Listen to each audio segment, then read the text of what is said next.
యేసయ్యా స్తోత్రాలయ్యా నా దైవము నీవయ్యా. శుభోదయం.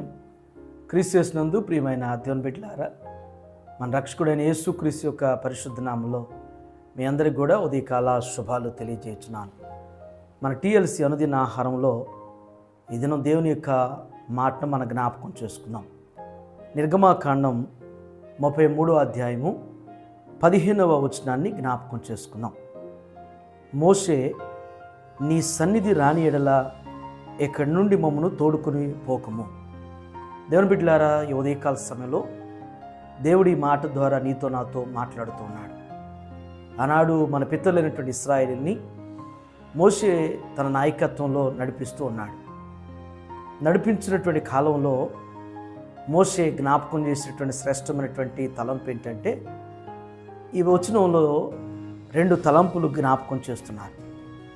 మొదటి తలంపు ఏంటంటే, నీ సన్నిధి రాని ఎడల అనేటువంటి మాట. నీ సన్నిధి రాని ఎడల. దేవుని బిడ్డలారా, బైబిల్ గ్రంథంలో సన్నిధికి ఉన్నటువంటి ప్రత్యేకత, ప్రాముఖ్యత చాలా విలువైంది, విశిష్టమైంది.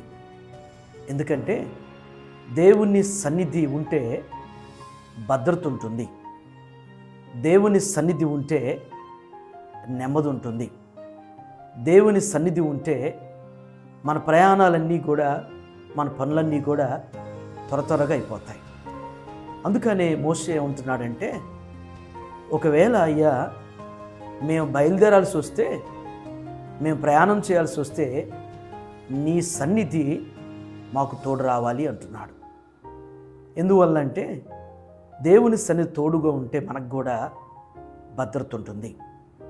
మన ప్రయాణంలో కానీ మనం చేసే పనుల్లో భద్రత ఉంటుంది. దేవుని సన్నిధి మనకు తోడుగా ఉన్నప్పుడు నెమ్మది ఉంటుంది, అలజడి ఉండదు, ఆందోళన ఉండదు, ఆవేదన అనేటువంటిది ఉండకుండా నెమ్మది ఉంటుంది. మనం చేసేటువంటి పని అంతా కూడా మరి దేవుని సన్నిధి మనకు దగ్గరగా ఉన్నప్పుడు త్వరగా పని ప్రశాంతంగా చేసుకోగలిగి ముగించగలుగుతాం. ఇది మొదటి అనుభవం. రెండో అనుభవం ఏమిటంటే, ఒకవేళ నీ సన్నిధి మాతో లేకపోతే, తోడుగా రాకపోతే ఇక్కడ నుండి మమ్మను తోడుకుని పోకము అంటాడు.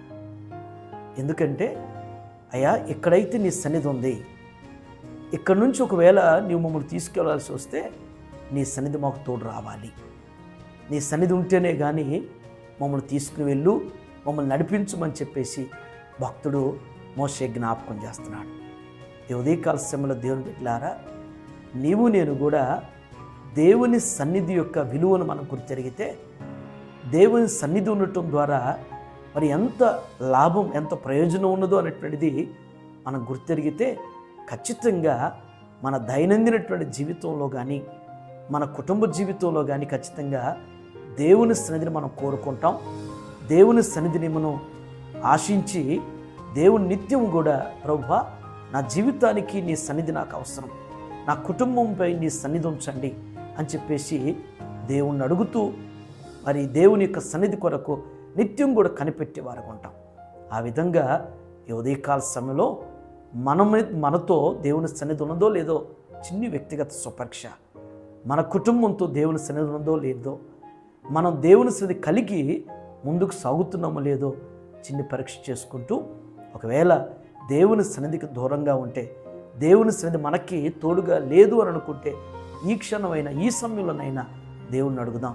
దేవునికి మొరపెట్టి ప్రార్థన చేసి దేవుని సన్నిధిని కలిగి ఉందాం.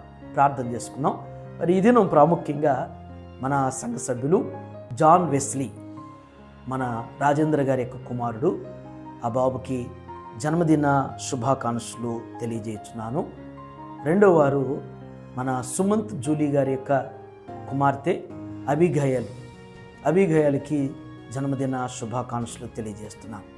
బిడ్డలు మరి విద్యలో, బుద్ధిలో, దేవుని దయలో, మనుషుల దయ వర్ధిల్లుతూ ఇలాంటి జన్మదినాలు మరి జాన్ వెస్లీ, అభిగయలు మరి దేవుడు నిరంతరమైనటువంటి ఆయన దయాకిరీటం కింద వారి జీవితాలు వర్ధిల్లింపచేయండి. దీవించావే సమృద్ధిగా నీ సాక్షిగా కొనసాగమని ప్రేమించవే నన్ను ప్రాణంగా నీ కోసమే నన్ను ప్రార్థన చేసుకుందాం. దయగల తండ్రి, కృపగలిగిన ఆయన, మీకు వందనాలు ప్రభు. మోషే భక్తుల ద్వారా నాయన మీరు జ్ఞాపకం చేయించిన రీతులు నా తండ్రి.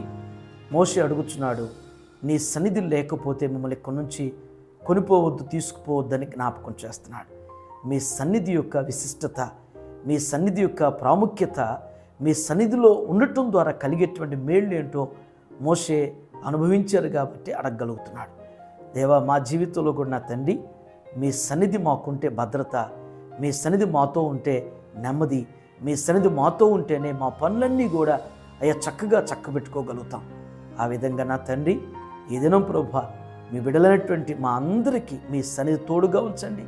మేము ఎక్కడికి వెళుతున్నా మీ సన్నిధి మాకు తోడైండి నడిపించిన ఆయన దేవ, మీ కాపుదల నిత్యం మాకు అనుగ్రహిస్తూ సంరక్షించమని ఈ దినం జన్మదినం జరుపుకున్నటువంటి జాన్ వెస్లీని, అబిగైల్ బిడ్డలను జ్ఞాపకం చేసుకోండి. బిడ్డలు మీరు దీవించిన ఆయన, నా వల్ల నీకు దీర్ఘాయువును, నీవు జీవించు సంవత్సరాలు అధికమవుతాయని సెలవిచ్చట్లుగా ఆ రీతిగా నా తండ్రి మరి రాజేంద్ర గారి కుటుంబాన్ని, సుమంత్ వారి కుటుంబాన్ని ప్రభువా మీరు దీవించి మీ కృపలో వర్ధలింపు చేసి దైవికంగా పెంచగలిగినటువంటి తల్లిదండ్రులుగా వారిని మీరు ఆస్వాదించమని యేసు నామములో ఈ ప్రార్థన మీకు సమర్పించున్నాను తండ్రి. ఆమేన్. God bless you all.